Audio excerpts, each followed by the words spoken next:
तो मैं शुरुआत करती हूँ कि गांधी विद्या संस्थान में जब हम लोग रहते थे तो वो शहर के एकदम उत्तरी इसमें है, छोर है उसका, हाँ, जहाँ पर वरुणा नदी और गंगा नदी का संगम है, जहाँ कृष्णमूर्ति फाउंडेशन है।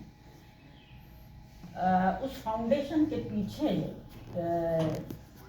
मछुआरों के, छोटे छोटे किसानों के गांव हैं, मल्लाह जातियाँ हैं। वैसे भी कल जैसे बात हुई, बनारस का उत्तरी हिस्सा, गोदोलिया से उत्तरी हिस्सा कारीगर बस्तियाँ हैं सारी, और गोदोलिया से लंका के तरफ जाएंगे तो संपन्न लोगों का, जिसमें व्यापारी भी हैं, जिसमें पढ़े लिखे लोग भी हैं, उनका हिस्सा है। तो शहर इस तरह से थोड़ा बटा हुआ है, और बाकी पश्चिम उत्तर जो भी हैं वो इसी के छुटपुट बाजार हैं। शहर का ये विभाजन कहते हैं, मतलब कि बनारस पहले गंगा जी के किनारे था ही नहीं।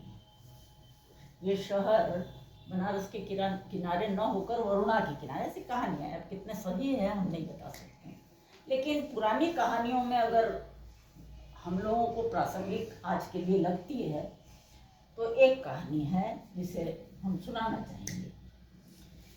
कहते हैं कि पौराणिक काल में राजा दिवोदास यहाँ के राजा थे, और राजा दिवोदास शिव भक्त थे। इतने ज़्यादा शिव भक्त थे कि वो और किसी को नहीं पूजते थे। किसी देवता का मंदिर नहीं होता था, केवल शिव जी का मंदिर होता था। तो शिव जी उसके पहले, मतलब ये दिखाया है कि शिव जी में और दिवोदास में कैसी वार्ताएं होती थी, हाँ, उनका आपस में बैठना, बात करना, ये सब उस कहानी में है। मित्रवत, केवल भक्त और देव के रूप में उनका रिश्ता नहीं था। तो कुछ तभी हुआ जिससे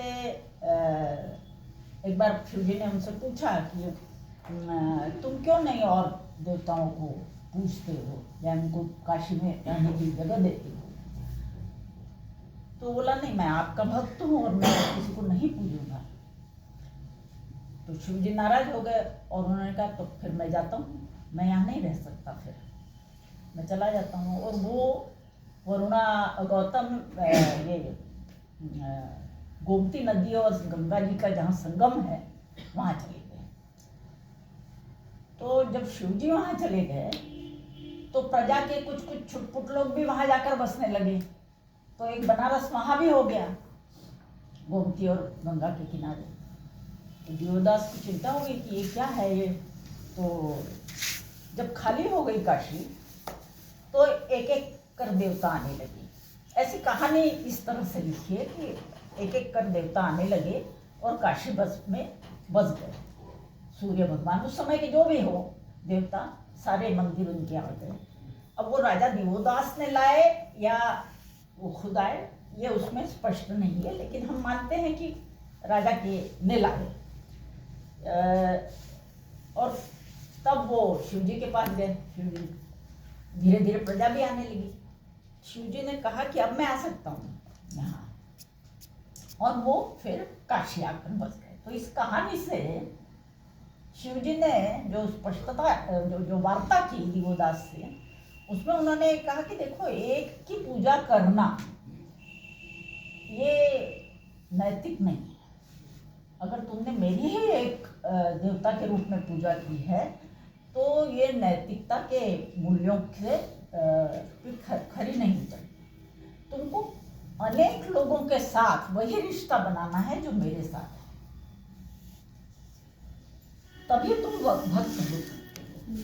तो ये जो अनेक लोगों को बराबरी का ये दर्जा देते हुए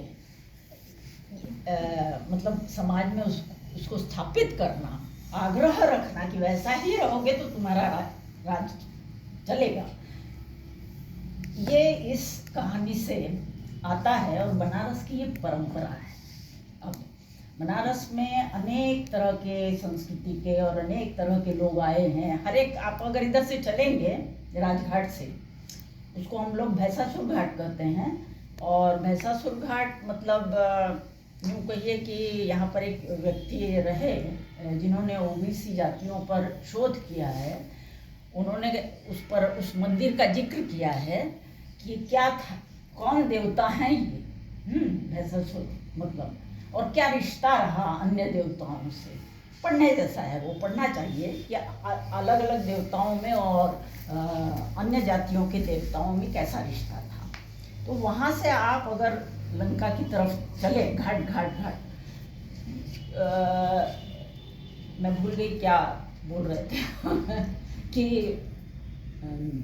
महिषासुर के देवताओं की पहचान पे ओबीसी ने जो लिखा है किसी ने ऐसा हो रहा है, ठीक है। तो वहाँ सुनाइए नहीं दिया, आप क्या बोले? हाँ, दोनों तरफ से अब मैं जोर से बोला कैसे सभी लोग मिलकर रहते हैं उस संदर्भ में? हाँ, तो वो एक एक घाट पर अलग अलग प्रदेशों के लोगों की बस्ती है। हाँ, कर्नाटक की एक लोगों की बस्ती है, उसके पहले गुजरात के लोगों की है, महाराष्ट्रियन लोगों की है, आंध्र के हैं, मलयाली हैं, फिर तमिल हैं। तो उनकी बस्तियां हैं ऐसी विविध। अब ये कब आए हैं, कैसे आए हैं, किन परिस्थितियों में आए हैं, अंग्रेजों से पहले आए हैं, बाद में आए हैं, ये सब शोध का विषय है। और वो शायद इस पूरे देश के इतिहास को खोल के सामने रख देगा। बनारस में रहने का एक बहुत बड़ा जो फायदा है वो ये है कि घर में ही विद्या है सारी। आपको यहाँ बैठे पूरी दुनिया का ये जानकारी मिल जाती है।